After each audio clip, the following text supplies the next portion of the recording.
Good morning students. आज हम लोग स्टार्ट करते हैं इंट्रोडक्शन टू रिमोट सेंसिंग के साथ। रिमोट सेंसिंग का ये पहला लेक्चर है जिसमें हम लोग बात करेंगे जो बेसिक प्रिंसिपल्स हैं रिमोट सेंसिंग के उसके बारे में। इस लेक्चर में हम इंक्लूड करेंगे रिमोट सेंसिंग की डेफिनेशंस को, रिमोट सेंसिंग क्या है, साथ में हम सैटेलाइट्स की बात करेंगे, देन हम लोग sensors of type of remote sensing की बात करेंगे। उसके बाद जो डिफरेंट टाइप ऑफ सैटेलाइट्स हैं उन पर डिस्कशन होगा। उसके बाद हम ऑर्बिट्स की बात करेंगे। ऑर्बिट्स के बाद एक इंटरेस्टिंग ऑर्बिट है जिसे हम ग्रेवयार्ड ऑर्बिट या डिस्पोजल ऑर्बिट कहते हैं, उसके बारे में डिस्कशन होगा। एंड देन फाइनली हम लोग जो डिफरेंट प्लेटफॉर्म्स यूज होते हैं रिमोट सेंसिंग में उसके बारे में बात करेंगे। चलिए तो स्टार्ट करते हैं रिमोट सेंसिंग के साथ। So what is remote sensing? बिल्कुल सामान्य शब्दों में, कॉमन वर्ड्स में, किसी भी ऑब्जेक्ट के बारे में इंफॉर्मेशन गैदर कर लेना बिना उसे टच किए हुए या उसके फिजिकल कांटेक्ट में आए हुए, उसे रिमोट सेंसिंग कहते हैं। यानी आप क्या करिए, किसी भी ऑब्जेक्ट के बारे में जानकारी इकट्ठा कर लीजिए बिना उसे छुए हुए, टच किए हुए, तो उसे आप क्या कहेंगे? रिमोट सेंसिंग कहेंगे।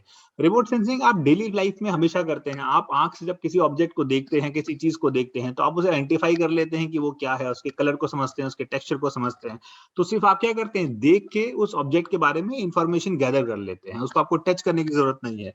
तो इसी को हम क्या कहते हैं? रिमोट सेंसिंग कहते हैं।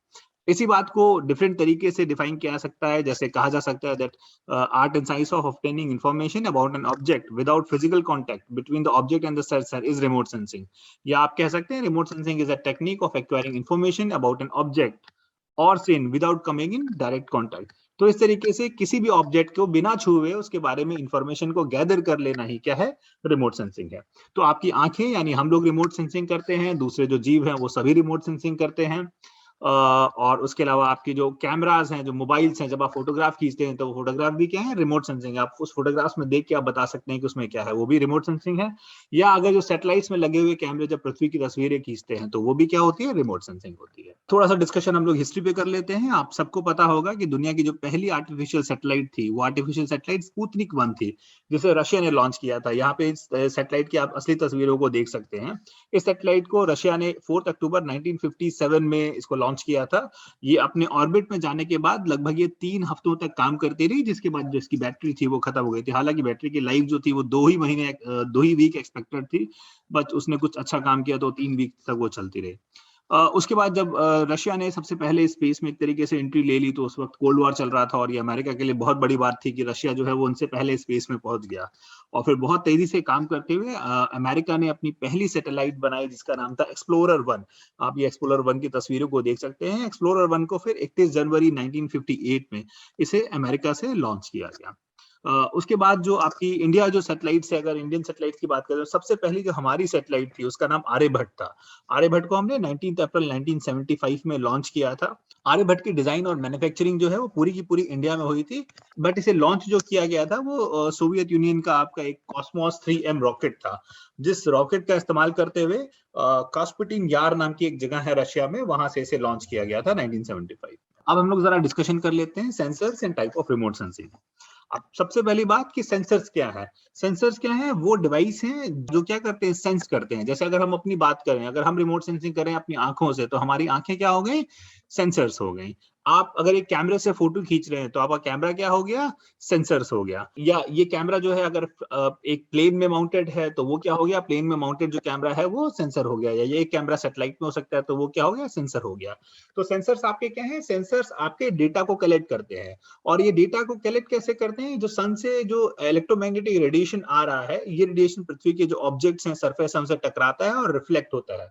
इसी रिफ्लेक्टेड एनर्जी को सेंसर्स क्या करते हैं? गैदर करते हैं। हमारी आंख भी यही करती है। हम जो सन की एनर्जी है वो सरफेस से टकराती है, हमारे आंख तक आती है, जिसे हम देख पाते हैं। ठीक है। तो इस तरीके से जो इलेक्ट्रोमैग्नेटिक रेडिएशन है उसका इस्तेमाल करते हुए जो सेंसर्स है वो जो इंफॉर्मेशन है उस इंफॉर्मेशन को कलेक्ट करते हैं। अब जो आपके जो सेंसर्स होते हैं बेसिकली वो 2 तरह के होते हैं। एक एक्टिव सेंसर्स होते हैं और दूसरे आपके क्या होते हैं? पैसिव सेंसर्स होते हैं। पहले हम लोग बात कर लेते हैं एक्टिव सेंसर्स के बारे में। एक्टिव सेंसर्स वो होते हैं जिनके पास सोर्स ऑफ जो लाइट है, जो इल्यूमिनेशन होता है वो खुद होता है। जैसे हम लोग की जो आंखें हैं वो क्या है? पैसिव सेंसर है, हमें देखने के लिए लाइट की जरूरत है। लेकिन जो आपके एक्टिव सेंसर्स होते हैं इनको देखने के लिए लाइट की जरूरत नहीं होती है, क्योंकि ये खुद ही लाइट इमिट करते हैं।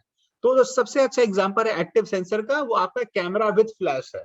अगर आपके मोबाइल में फ्लैश है तो आप रात में बिल्कुल आप कैमरे को निकालिए, क्लिक करिए, फ्लैश जलेगा, लाइट जो है आगे टर्न करेगी, ऑब्जेक्ट से टकरा के वापस आएगी और आपकी तस्वीरें आ जाएंगी। तो जो कैमरा विद फ्लैश है वो क्या है, एक एक्टिव सेंसर है, क्योंकि इसका सोर्स ऑफ जो एनर्जी है, इल्यूमिनेशन है, वो खुद है। इसके अलावा आपने रिडार्स वगैरह के बारे में देखा होगा, तो रिडार जो होते हैं, जो माइक्रोवेव बेसिकली बेस्ड होते हैं, रेडियो वेव्स पे बेस्ड होते हैं, तो ये क्या करते हैं, इनका भी जो एनर्जी का सोर्स होता है वो खुद होता है। ये खुद इन वेव्स को छोड़ते हैं, वो वेव्स आगे ऑब्जेक्ट से टकरा के वापस आती है, जिसे वो मॉनिटर में क्या कर लेते हैं, प्लॉट कर लेते हैं। तो रिडार भी आपके क्या हुए, एक्टिव सेंसर्स हुए।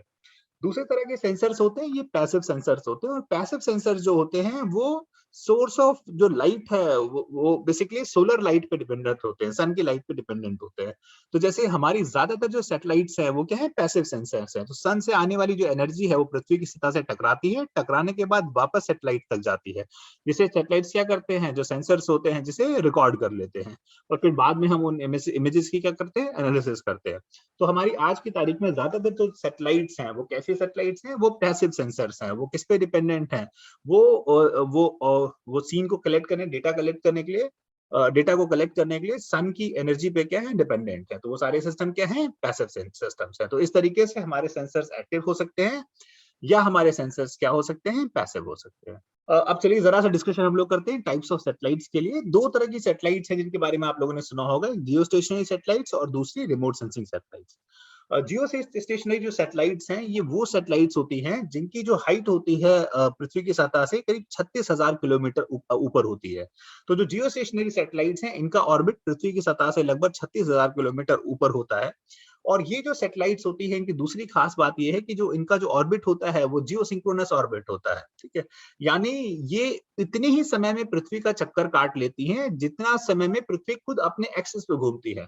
तो इसका मतलब ये हुआ कि अगर पृथ्वी 24 घंटे में अपने एक्सिस पे घूम रही है, तो ये सैटेलाइट भी 24 घंटे में पूरा जो पृथ्वी का चक्कर है वो काट लेंगे। इस विशेषता की वजह से होता क्या है, कि ये सैटेलाइट्स होती हैं वो जियो सिंक्रोनस से जाती हैं। जियो सिंक्रोनस का मतलब यहाँ ये हुआ कि ये सैटेलाइट पृथ्वी के जिस हिस्से को देख रही होंगी, ये सैटेलाइट हमेशा पृथ्वी के उसी हिस्से को देखेंगे। क्यों? क्योंकि जिस स्पीड से पृथ्वी घूम रही है अपने एक्सिस पे, उसी उसी दर से ये जो अपना एक जो रोटेशन है इसको क्या कर ले रहे हैं, पूरा कर ले रहे हैं। यानी पृथ्वी अपने एक्सिस पे 24 घंटे में घूम रही है, और ये जो सैटेलाइट्स हैं ये भी अपने जो पाथ है उसमें 24 घंटे में वो पूरा कर ले रहे हैं। तो क्योंकि दोनों का टाइम जो है वो सेम है, इसलिए जिस साइड को देखती है ये हमेशा उसी साइड को देखती है। तो अगर कोई सैटेलाइट है जो इंडिया के ऊपर 36,000 किलोमीटर ऊपर जो है, वो अगर वो ऑर्बिट पे है, तो वो हमेशा इंडिया के इसी पार्ट को देखती रहेगी। अब क्योंकि इनका ऑर्बिट पृथ्वी की सतह से बहुत ज्यादा ऊपर होता है, तो ये पृथ्वी की सतह के बहुत बड़े पार्ट को कवर करते हैं। एक जो आपकी जियो स्टेशनरी सैटेलाइट है वो पृथ्वी के लगभग 33% पार्ट को कवर कर लेती है। इसका मतलब ये हुआ, पूरी पृथ्वी को अगर आपको कवर करना हो, तो केवल 3 जियो स्टेशनरी सैटेलाइट जो है वो पूरी पृथ्वी को क्या कर सकती है, एक ही बार में कवर कर सकती है। जियो स्टेशनरी सैटेलाइट्स एक बहुत ही बड़ा रेवोल्यूशन था हमारी दुनिया के लिए, क्योंकि जो जो कम्युनिकेशन था वो बेसिकली जियो स्टेशनरी सैटेलाइट से ही पॉसिबल हो पाया। साथ में जो आपका टेलीविजन ब्रॉडकास्टिंग है, वो सारा की जो सारा टेलीविजन ब्रॉडकास्टिंग है वो भी इन्हीं जो स्टेशनरी सैटेलाइट्स हैं उन पे आधारित है। उसके अलावा जियो स्टेशनरी सैटेलाइट्स को बहुत लंबे समय से वेदर फोरकास्टिंग के लिए भी इस्तेमाल किया जा रहा है। तो जो जियो स्टेशनरी सैटेलाइट्स हैं इनके डाइवर्स एप्लीकेशन है, बहुत सारे एप्लीकेशंस हैं, और इसी वजह से जियो स्टेशनरी सैटेलाइट्स को कम्युनिकेशन सैटेलाइट्स भी कहा जाता है। तो अगर कभी आपसे कहा जाए कम्युनिकेशन सैटेलाइट, तो इसका मतलब आप समझ लीजिएगा कि कौन सी सैटेलाइट है, जियो स्टेशनरी सैटेलाइट है। आपका जो टेलीविजन ब्रॉडकास्टिंग है वो भी इन्हीं सैटेलाइट्स पे डिपेंडेंट है। अगर आपने जो आपके डिश टीवी वगैरह अगर आपने घर में लगाया है, तो जो टेक्नीशियंस आते हैं वो क्या करते हैं, आपका जो डिश होता है उसे आप एक सीधे उसे अलाइन करते हैं सैटेलाइट के साथ। तो बेसिकली वो जो डायरेक्शन है, जिस डायरेक्शन में वो डिश आपका देख रहा है, वो डायरेक्शन वो है जहां पे आगे 36,000 किलोमीटर आगे क्या है, सैटेलाइट है। तो अगर उस सीधी रेखा को आप फॉलो करें तो आपके सैटेलाइट तक पहुंच जाएंगे, उस कम्युनिकेशन सैटेलाइट तक पहुंच जाएंगे जो टीवी सिग्नल को क्या कर रहे हैं, ब्रॉडकास्ट कर रहे हैं। इंडिया में जो जियो स्टेशनरी सैटेलाइट्स हैं वो इनसेट सीरीज ऑफ सैटेलाइट्स होती हैं, ठीक है, इंडियन नेशनल सैटेलाइट्स जिसे कहा जाता है। तो इनसेट सीरीज ऑफ सैटेलाइट्स जितनी भी हैं वो सारी की सारी क्या है, जियो स्टेशनरी सैटेलाइट्स हैं। और इनके लिए जो लॉन्च व्हीकल यूज होता है उसे हम जियो सिंक्रोनस सैटेलाइट लॉन्च व्हीकल कहते हैं, जीएसएलवी व्हीकल्स कहते हैं। जितने भी हमने इसे ऑर्बिट्स में छोड़ा है उसके लिए जो जीएसएलवी सैटेलाइट्स जो लॉन्च व्हीकल है वो हम रशिया से लेते थे। हाल ही में हमने अपना भी जो जीएसएलवी लॉन्च व्हीकल है उसे डेवलप किया था। उसकी 3 स्टेज होती हैं, और उसकी 3rd स्टेज में उसके डिफरेंस में क्रायोजेनिक इंजन यूज होता है उसमें। तो वो जो क्रायोजेनिक इंजन है, उस इंजन पे हमने इनफैक्ट उसे बना लिया है, लेकिन अभी भी वो टेक्निकली 100% फाइन नहीं है। हमारे जो रिसेंट लॉन्चेस थे उसमें कुछ ना कुछ गड़बड़ी आई है। तो इस तरीके से हमने व्हीकल तो बना लिया है, लेकिन उसकी जो सक्सेस रेट है अभी वो 100% नहीं है। हम काम कर रहे हैं, मेरे ख्याल से जल्दी ही जो जीएसएलवी की टेक्नोलॉजी है, उस टेक्नोलॉजी को हम समझ पाएंगे।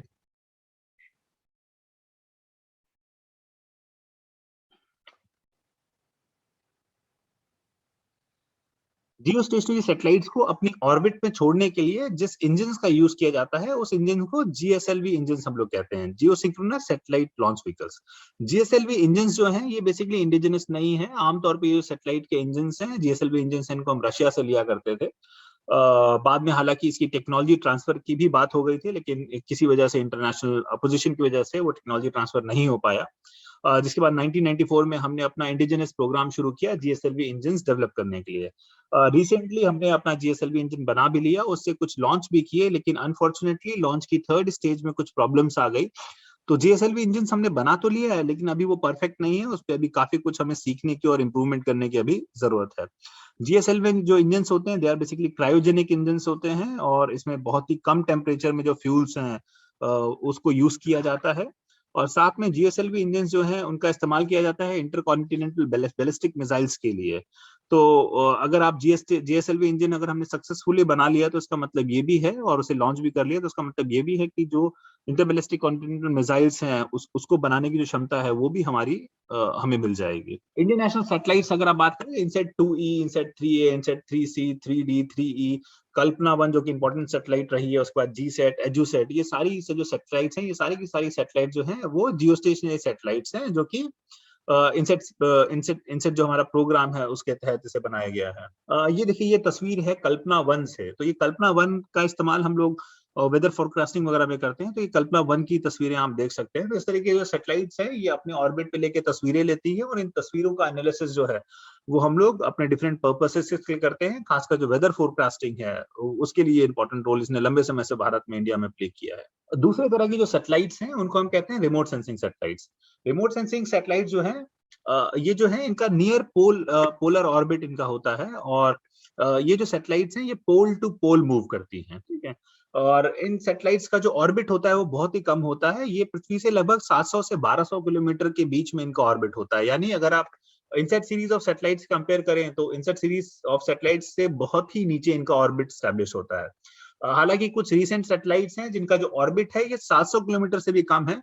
हाल ही में स्टारलिंक सैटेलाइट जो है उनको बहुत सारी स्टारलिंक, हजारों स्टारलिंक सैटेलाइट्स को लॉन्च किया गया है, और ये जो सैटेलाइट्स हैं इनकी इनकी जो हाइट है वो करीब 550 किलोमीटर है। अगर स्टारलिंक के बारे में आपको पता हो तो जो एलॉन मस्क की जो कंपनी है स्पेस एक्स ने इस स्टारलिंक सैटेलाइट्स को छोड़ा है, और स्टारलिंक सैटेलाइट्स का जो ऑब्जेक्टिव है वो बेसिकली जो आपका डेटा है, इंटरनेट डेटा है, वो प्रोवाइड करना है दुनिया भर को। तो इस तरीके से जो आपकी जो रिमोट सेंसिंग सैटेलाइट्स हैं इनका ऑर्बिट 700 से 1200 होता है, पर वो उससे कम भी हो सकता है। इंडिया में जो आईआरएस सीरीज की सैटेलाइट है, आईआरएस सीरीज की जो सैटेलाइट्स हैं वो आपकी रिमोट सेंसिंग सैटेलाइट्स का एग्जांपल है। और इन सैटेलाइट्स के लिए जो लॉन्च व्हीकल यूज होता है उसे हम कहते हैं PSLV launch vehicle, polar satellite launch vehicles.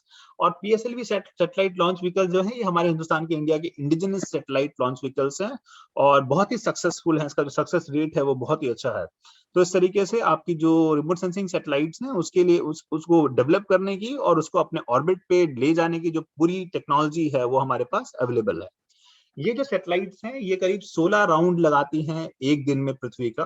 इनकी जो स्पीड है वो करीब 7, 8 या 9 किलोमीटर प्रति पर सेकेंड के आसपास हो सकती है। कई मामलों में ये जो सैटेलाइट्स होती है ये सन सिंक्रोनस भी होती हैं। सन सिंक्रोनस का मतलब ये होता है कि इस तरीके से इनको लॉन्च किया जाता है कि ये जब किसी एरिया से गुजरती हैं तो एक खास लोकल टाइम को फॉलो करती है, तो वो उसी लोकल टाइम के हिसाब से फॉलो करती हैं। तो उसको इस तरीके से डिजाइन किया जाता है और लॉन्च किया जाता है कि दिन के एक खास समय से वो दुनिया के हर एक इलाके से गुजरे। तो इस तरीके से इनको सन सिंक्रोनस भी बनाया जा सकता है रिमोट सेंसिंग सैटेलाइट्स को। रिमोट सेंसिंग सैटेलाइट्स को अगर आप देखना चाहें तो सुबह और शाम के समय अगर आप आसमान में देखें तो आपको अगर कोई स्टार जैसे चलता हुआ अगर आपको दिखाई दे रहा है तो वो आप समझ जाइए कि वो क्या है, आपके रिमोट सेंसिंग सैटेलाइट्स हैं। ये कि सिर्फ सुबह और शाम को दिखाई देते हैं। सुबह और शाम को क्यों दिखाई देते हैं? क्योंकि सुबह और शाम को जो सन की जो रिफ्लेक्टेड एनर्जी है वो उनसे टकरा के आपकी आंखों तक पहुंच पाती है, तो उन्हें आप देख सकते हैं। साथ ही में जो मैंने आपको स्टारलिंक के बारे में बात किया था, स्टारलिंक सैटेलाइट्स, ये देखिए ये स्टारलिंक सैटेलाइट्स हैं। इन्होंने करीब 12,000 सैटेलाइट या उससे ज्यादा सैटेलाइट्स अब तक ये लॉन्च कर चुके हैं, और ये जो सैटेलाइट्स हैं ये बिल्कुल एक लाइन से इसे देखिए लॉन्च करते हैं। तो जब ये सैटेलाइट ऊपर से निकलती है तो जैसे लगता है ऊपर से एक ट्रेन जैसी जो स्ट्रक्चर है वो जा रहा है। कुछ वेबसाइट्स हैं, आप उनमें जा सकते हैं और इनका आप टाइम चेक कर सकते हैं कि आपके एरिया में ये सैटेलाइट्स हैं ये कब आपके एरिया से निकलेंगी और कब आप इन्हें देख सकते हैं। तो इस तरीके से ये जो आपके सैटेलाइट्स हैं, इन सैटेलाइट्स को हम लोग रिमोट सेंसिंग सैटेलाइट्स कहते हैं। ये जो इंडिया की आईआरएस सीरीज की ये सारी सैटेलाइट्स हैं, आईआरएस 1 से शुरू करिए, 1B, और उसके बाद आगे चल के बहुत सारी दूसरी सैटेलाइट्स हैं, कार्टोसैट 2, कार्टोसैट 2B, आरसेट, और ये जो सारी सैटेलाइट हैं ये आपकी सारी की सारी रिमोट सेंसिंग सैटेलाइट। अब हम लोग बात कर लेते हैं ऑर्बिट्स की, और ऑर्बिट्स की अगर आप बात करें तो तीन तरह के ऑर्बिट जो है वो कॉमनली आपने सुना होगा, या तीन तरह के कॉमन ऑर्बिट्स होते हैं, जियो, लियो और मियो। तो आपके तीन सेट ऑर्बिट्स हैं, जियो, मियो और लियो। जियो जो ऑर्बिट है उसे जियो स्टेशनरी अर्थ ऑर्बिट कहते हैं। लियो ऑर्बिट जो है वो लो अर्थ ऑर्बिट है, और मियो ऑर्बिट जो है मीडियम अर्थ ऑर्बिट है। तो आपका जो जियो स्टेशनरी सैटेलाइट्स हैं वो जियो ऑर्बिट में होती हैं, ठीक है। तो उसको आस इक्वेटर के आसपास उसे क्या किया जाता है, उसे स्टेशन किया जाता है। और जैसा कि मैंने आपको बताया था 36,000 किलोमीटर की हाइट पे ये सैटेलाइट्स होती हैं, और तीन सैटेलाइट्स पूरी अर्थ को कवर कर लेती है। तो आपकी जो जियो स्टेशनरी सैटेलाइट्स हैं जो कि 36,000 किलोमीटर अबव अपने ऑर्बिट में हैं, ये जियो ऑर्बिट पे होती है। तो इनका ऑर्बिट क्या कहलाएगा, जियो ऑर्बिट कहलाएगा।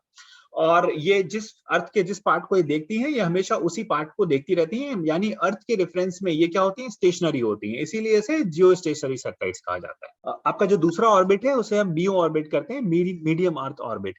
मीडियम अर्थ ऑर्बिट जो है ये इसकी जो एल्टीट्यूड है 5,000 से 20,000 किलोमीटर के बीच में होता है।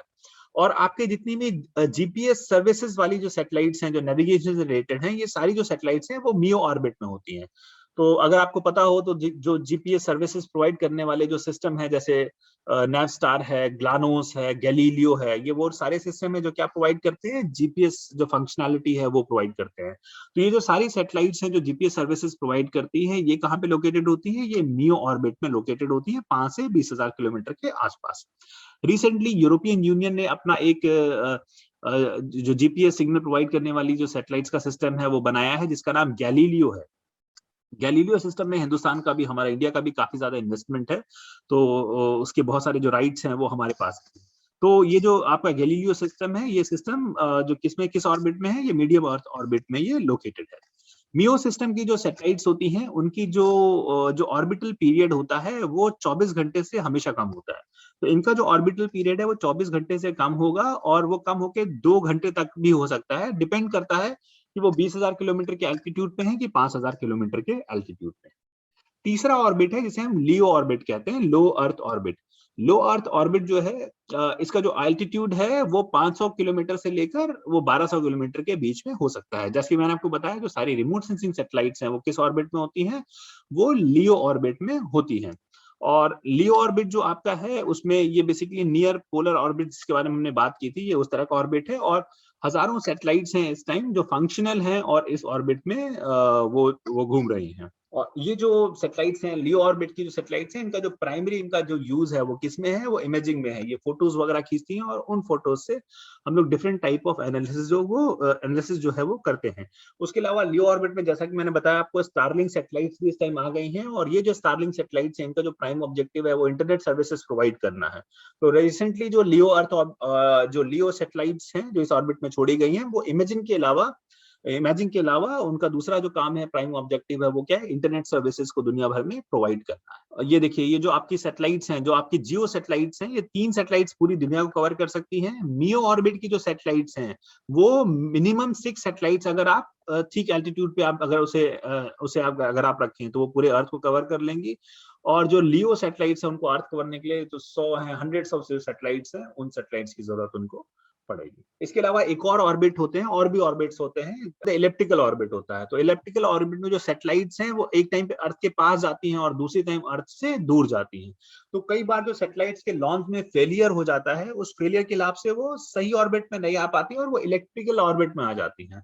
तो इलेक्ट्रिकल ऑर्बिट में आने के बाद कई मामलों में तो सैटेलाइट यूजफुल नहीं होती है, लेकिन कई मामलों में उसमें कुछ मैथमेटिकल कैलकुलेशंस करके उनकी जो एरर है उसको खत्म कर दिया जाता है। उसके अलावा कुछ रिसर्च वर्क में, खासकर जो ग्रेविटी से रिलेटेड रिसर्च है, उन रिसर्च में भी इस जो इलेक्ट्रिकल ऑर्बिट वाली सैटेलाइट्स हैं इनका इस्तेमाल होता है। अब दो तरह के और ऑर्बिट होते हैं जिनके बारे में बात कर लें, जिसे ग्रेवयार्ड ऑर्बिट या डिस्पोजल ऑर्बिट कहा जाता है। तो ग्रेवयार्ड ऑर्बिट क्या होता है समझ लेते हैं, और डिस्पोजल ऑर्बिट क्या होता है इसे भी समझ लेते हैं। जो आपकी जियो ऑर्बिट वाली सैटेलाइट है, जो जियो स्टेशनरी सैटेलाइट्स हैं, ये जो 36,000 किलोमीटर के हाइट पे ये जिसे स्टैब्लिश किया जाता है। तो जब ये अपने ऑर्बिट में होती है तो उनका एक लाइफ स्पैन होता है, और उस लाइफ स्पैन के बाद ये फंक्शन जो इनका होता है वो खत्म हो जाते हैं, इनकी लाइफ खत्म हो जाती है। लाइफ खत्म होने के बाद ये अपने ऑर्बिट में चक्कर काटती रहती है। तो हमें करना क्या होता है कि इसको इस ऑर्बिट से हटाना होता है। तो इस ऑर्बिट से हटाने के लिए हम करते क्या है कि जो उसमें थ्रस्टर्स लगे होते हैं, वो थ्रस्टर्स इसको ऑर्बिट से बाहर धक्का देते हैं, और वो जो जियो के ऑर्बिट से प्लस 300 किलोमीटर, तो अपने जियो ऑर्बिट से इसे वो धक्का देके जो थ्रस्टर्स होते हैं वो बाहर कर देते हैं। तो ये जो बाहर का जो ऑर्बिट है, जो 36,000 किलोमीटर के बाहर का एरिया है, इसी को हम लोग क्या कहते हैं, ग्रेवयार्ड ऑर्बिट कहते हैं, या इसे जंक ऑर्बिट भी कहा जाता है, या इसे सुपर सिंक्रोनस ऑर्बिट, या इसे डिस्पोजल ऑर्बिट भी कहा जाता है। इस ऑर्बिट में यानी जब जो सैटेलाइट है उनका लाइफ स्पैन खत्म हो जाएगा तो उसको धक्का देके हम इस ऑर्बिट में भेज देते हैं, जिसके बाद ये इस ऑर्बिट में रोटेट करती रहती है। और इस ऑर्बिट में माना जाता है कि ये सैटेलाइट मिलियंस ऑफ ईयर, दसों लाख साल जो ये सैटेलाइट्स हैं वो इस ऑर्बिट में लगातार चक्कर काटती रहेंगे। इनको इस ऑर्बिट में धक्का इसलिए दिया जाता है ताकि स्पेस जंक ना बने। जैसे सैटेलाइट्स की जब लाइफ खत्म हो जाती है और वो अगर अपने ऑर्बिट में चक्कर काटता रहता है तो वो स्पेस जंक बना देता है, और वो खतरा हो जाता है दूसरे सैटेलाइट्स और स्पेसक्राफ्ट्स के लिए। तो इस तरीके से उनको ऑर्बिट से हम धक्का देके बाहर कर देते हैं और ग्रेवयार्ड ऑर्बिट में उनको डाल देते हैं। दूसरा जो ऑर्बिट होता है उसे हम डिस्पोजल ऑर्बिट कहते हैं। जो आपकी लियो सैटेलाइट्स हैं, उन सैटेलाइट्स के लिए आप क्या किया जाता है कि उन सैटेलाइट्स को हम इस तरीके से डिजाइन करते हैं कि अपनी लाइफ खत्म करने के बाद वो अर्थ के पास धीरे धीरे आती रहती है, फाइनली अर्थ के एटमॉस्फेयर में प्रवेश करती हैं, और अर्थ के एटमॉस्फेयर में जैसे ही आती हैं वो अर्थ की ग्रेविटी उनको खींचती है, और वो जो सैटेलाइट्स हैं वो एटमॉस्फेयर से जब वो जब उनकी रगड़ होती है तो बहुत ज्यादा एनर्जी रिलीज होती है, और वो जो सैटेलाइट्स होती हैं वो डिस्ट्रॉय हो जाती हैं। तो इस तरीके से आप ये तस्वीर जो आप देख रहे हैं, ये सैटेलाइट इंटर कर रही है अर्थ के ऑर्बिट में, और एटमॉस्फेयर से जो इसकी फ्रिक्शन है, उस फ्रिक्शन के से जो गर्मी है उसकी वजह से जो सैटेलाइट है वो पूरी तरीके से क्या हो जाती है, डिस्ट्रॉय हो जाती है। आजकल की ज्यादातर जो हमारी लियो सैटेलाइट्स है उनको हम डिस्पोजल ऑर्बिट में ही डालते हैं। रिसेंटली जो दुनिया भर के जो गवर्नमेंट्स हैं वो ये कोशिश कर रही हैं कि जो सैटेलाइट लो अर्थ ऑर्बिट की हो उनको फाइनली इस तरीके से डिजाइन किया जाए कि अपना लाइफ स्पैन खत्म करने के बाद वो अपने आप को डिस्पोजल ऑर्बिट में लाके अपने आप को डिस्ट्रॉय कर ले। स्पेस एक्स जो हजारों सैटेलाइट्स को जिसने इसे लॉन्च किया है, इनफैक्ट उसकी जितनी भी सैटेलाइट्स हैं जो जो लो अर्थ ऑर्बिट में हैं, उनको उसने इस तरीके से डिजाइन किया है कि वो 1 साल के अंदर, यानी अपनी लाइफ स्पैन खत्म करने के 1 साल के अंदर वो नेचुरली ही वो पृथ्वी के एटमॉस्फेयर में री इंटर करेंगी, और री इंटर के साथ ही वो जल के वो जो सैटेलाइट्स हैं वो खत्म हो जाएंगे। तो इससे बहुत बड़ी हेल्प ये मिलेगी कि आपका जो स्पेस डेब्री है या जो स्पेस जंक है वो क्रिएट नहीं होगा। अब हम नेक्स्ट टॉपिक तरफ बढ़ते हैं, इसे हम प्लेटफॉर्म्स कहते हैं। तो रिमोट सेंसिंग में हम कई तरह के प्लेटफॉर्म्स का इस्तेमाल करते हैं। 3 तरह के प्लेटफॉर्म्स हमारे रिमोट सेंसिंग में होते हैं। एक प्लेटफॉर्म जिसे हम ग्राउंड बॉर्न प्लेटफॉर्म कहते हैं, दूसरा एयरबॉर्न प्लेटफॉर्म्स कहते हैं, और तीसरा स्पेस बॉर्न प्लेटफॉर्म्स कहते हैं। अब देखिए ये आपके 3 प्लेटफॉर्म्स हैं, आपके ground born platforms, airborne platforms और आपके स्पेस बॉर्न प्लेटफॉर्म। तो प्लेटफॉर्म्स होते क्या हैं इसको सिंपल समझ लीजिएगा। आपके जो सेंसर्स हैं वो जिस इंस्ट्रूमेंट में माउंटेड हैं वही क्या है, प्लेटफॉर्म है। जैसी हमारी आंखें हैं हमारे सर पे माउंट है, तरीके से लगी हुई है, तो हमारा जो सर हुआ वो क्या हो गया, हमारी आंखों का यानी सेंसर का प्लेटफॉर्म हो गया। उसी तरीके से अगर एक कैमरा है और आप कैमरे को लेके खड़े हैं तो आप उस कैमरे के क्या हो गए, प्लेटफॉर्म हो गए। कैमरा सेंसर हो गया और आप क्या हो गए, प्लेटफॉर्म हो गए। अगर एक कैमरे को आप एक प्लेन में लगा दीजिए और प्लेन उड़ता जाए और नीचे पृथ्वी की तस्वीरें खींचता जाए, तो वो जो प्लेन हो गया वो क्या हो गया, प्लेटफॉर्म हो गया। या कैमरे को आप बैलून में लगा दीजिए तो बैलून उसका क्या हो गया, प्लेटफॉर्म हो गया। और ये आप इसे हम ब्लिम्स कहते थे, और पुराने समय में ब्लिम्स का बहुत ज्यादा इस्तेमाल होता था। शुरुआत में ये जो ब्लिम्स थे इसमें हाइड्रोजन भरी जाती थी, तो कई बार इसमें बड़े हादसे हुए जिसमें बहुत सारे लोग मारे गए। इसके अंदर पूरी हाइड्रोजन होती है, नीचे आप ये छोटा सा स्ट्रक्चर देख रहे होंगे, यहाँ पे लोग बैठे होते हैं या कैमरा माउंट कर सकते हैं जो नीचे की तस्वीरें खींचता है। और उसके बाद में ये हुआ कि जो हाइड्रोजन है वो हल्की तो है लेकिन वो बहुत ही खतरनाक है, तो हाइड्रोजन की जगह हीलियम का इस्तेमाल किया जाने लगा।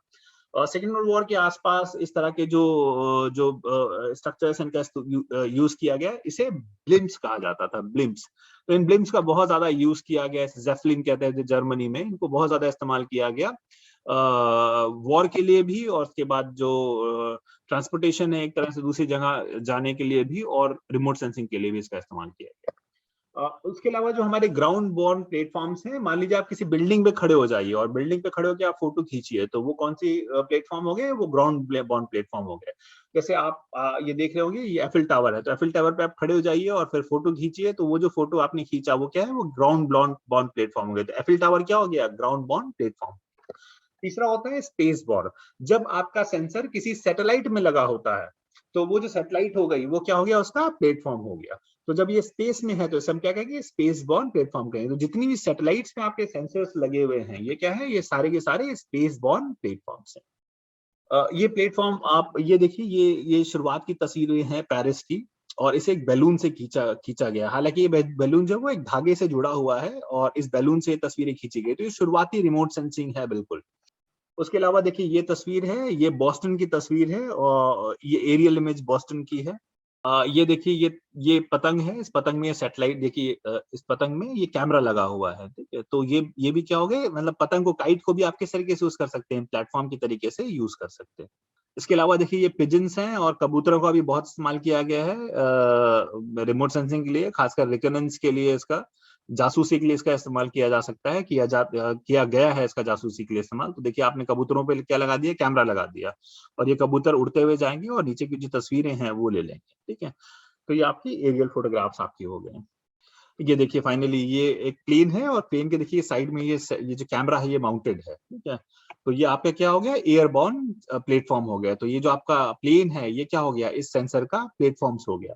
इनका बहुत ज्यादा इस्तेमाल किया गया, खासकर द्वितीय विश्व युद्ध में, सेकेंड वर्ल्ड वॉर में, एरियल फोटोग्राफी का। जब हम इससे प्लेन से हम लोग जब फोटोग्राफ्स लेते हैं, तो उसे एरियल फोटोग्राफ या फोटोग्रामेट्री उसे कहा जाता है। तो फोटोग्रामेट्री का इस्तेमाल शुरुआत में बहुत ज्यादा किया गया, खासकर सेकेंड वर्ल्ड वॉर के आसपास 1940s 1950s के दौरान में। और ये जो टेक्नोलॉजी है इसका इस्तेमाल स्टडीज के लिए भी किया गया, लेकिन सबसे शुरुआती जो इस्तेमाल है इसका, वो मिलिट्री यूज के लिए किया गया है इसका इस्तेमाल। इस टेक्नोलॉजी के इस्तेमाल की जो सबसे इंटरेस्टिंग स्टोरी है वो सेकेंड वर्ल्ड वॉर की है। आप लोग अगर पता हो तो जर्मनी ने सबसे पहले रॉकेट इंजन बनाए थे। तो उनके एक रॉकेट्स हुआ करते थे, V2 रॉकेट्स कहते थे। इस रॉकेट पे वो लोग काम कर रहे थे, और इन्होंने इनका जो इनिशियल वर्क है उस पर ऑलमोस्ट कंप्लीट भी हो गया था। इन्होंने कुछ लॉन्च भी, सक्सेसफुल लॉन्च भी किए थे। हालांकि वो जो रॉकेट्स हैं उनका इस्तेमाल वो बॉम्ब्स की तरह कर रहे थे, यानी उन रॉकेट्स में बॉम्ब्स को माउंट करके उसको अपने दुश्मनों को डिस्ट्रॉय करने के लिए यूज कर रहे थे। तो इस तरह के जो V2 रॉकेट्स हैं उन्होंने पूरी जर्मनी में उन्होंने डिफरेंट लोकेशंस पे उन्होंने लगाया हुआ था। तो उसी टाइम ये फोटोग्रामेट्री की जो टेक्नोलॉजी है वो डेवलप हो रही थी, और उसी टाइम स्टीरियो फोटोग्राफ्स का विकास हो रहा था। स्टीरियो फोटोग्राफ्स जो होते हैं वो 3 डायमेंशनल फोटोग्राफ्स होते हैं, और जब उसे स्टीरियोस्कोप से एक इंस्ट्रूमेंट होता है देखते हैं तो वो 3D दिखाई देता है। तो वो जो फोटोग्राफ्स हैं उसमें आप करते क्या है कि किसी भी ऑब्जेक्ट, जिस ऑब्जेक्ट को आपको 3D में देखना है, उसको आप 2 फोटोग्राफ्स उसकी खींचिए 60 डिग्री के वेरिएशन में। तो आप क्या करेंगे? आप अगर 60 डिग्री के वेरिएशन में आप 2 प्लेन उड़ाइए अगल बगल से, दोनों के बीच में, उस ऑब्जेक्ट और दोनों प्लेन के बीच में कितने डिग्री का एंगल होना चाहिए? 60 डिग्री का डिफरेंस होना चाहिए। उस डिफरेंस में जब फोटो खींचते हुए निकलेंगे तो वो जो फोटो होगी वो स्टीरियो फोटो होगी। जब स्टीरियोस्कोप से आप देखते हैं तो वो 3 डायमेंशनल दिखाई देने लगती है। कभी अगर आपको मौका मिले और देखिए, और फिर अचानक से जब फोटोग्राफ देखते हैं तो आपको फोटो आमतौर पे 2D होती है, ठीक है? लेकिन जैसे ही स्टीरियोस्कोप से आप उसे देखते हैं तो वो 3 डायमेंशनल दिखने लगती है। तो अचानक से पर्वत जो है वो ऊपर दिखने लगेंगे, और जो आपके रिवर्स हैं वो नीचे दिखने लगेंगे, दूसरे जो स्ट्रक्चर्स हैं वो दिखने लगेंगे, और खासकर अगर किसी जगह पे आपकी वो V2 रॉकेट इंजन रखे हुए हैं तो वो भी दिखने लगेंगे। तो सेकेंड वर्ल्ड वॉर के आसपास हमारे और आप जैसे बहुत सारे जोग्राफर्स थे जो कार्टोग्राफी में स्पेशलाइज करते थे, उनके पास यही काम था। वो ऑर्थो फोटोज जो प्लेन्स थे वो खींचते थे, और जो वो कार्टोग्राफर्स हैं वो बैठ के स्टीरियोस्कोप से उसका 3 डायमेंशनल पिक्चर बना के देखते थे। और जैसे ही अगर कोई वो V2 रॉकेट्स अगर कहीं रखे हुए किस जगह पे, तो वो 3 डायमेंशन में वो एकदम साफ वो V2 रॉकेट्स दिखने लगते थे, जिसे वो मार करते थे। बाद में बॉम्बर प्लेन्स जाते थे और वहां पे बॉम्ब गिरा के उसे डिस्ट्रॉय कर देते थे। तो इस तरीके से जो रिमोट सेंसिंग टेक्नोलॉजी है उसका शुरुआत वॉर से हुआ, जिसके बाद आज की तारीख में बहुत ज्यादा इसका जो इस्तेमाल है वो रिसर्च और डेवलपमेंटल एक्टिविटीज के लिए किया जा रहा है। चलिए, पार्ट फर्स्ट के लिए इतना ही काफी है, और पार्ट सेकंड में मिलते हैं और रिमोट सेंसिंग के जो आगे के जो टॉपिक्स हैं उनको कवर करते हैं। Thank you very much.